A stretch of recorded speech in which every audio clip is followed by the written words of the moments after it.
երկրի ղեկավարը արդյոք ունի այն պատասխանատվությունը, ունի արդյոք այն պատվախնդրությունը,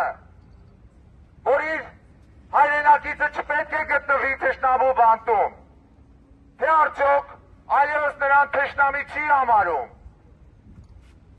թե թշնամու բանտերը այլևս նրա համար զնդան չէ։ Մեր հայրենակիցները չպետք է այնտեղ տանջվեն միայն նրա համար, որ նրանք հայ են։ Բոլոր սրանք հարցեր են, որոնք որ այսօր մենք բարձրաձայնում ենք այստեղ, շնորհակալություն հարգելի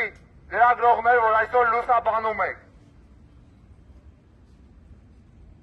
Ես հիմա իմ խոսքը ուզում եմ փոխանցել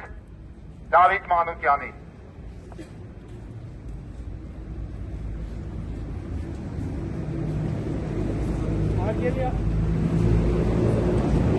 Հարգելի հայրենակիցներ, ինչպես գիտեք, մենք այսօր այստեղ հավաքվել ենք, որպեսզի կոչ անենք Հայաստանի Հանրապետության կառավարությանը,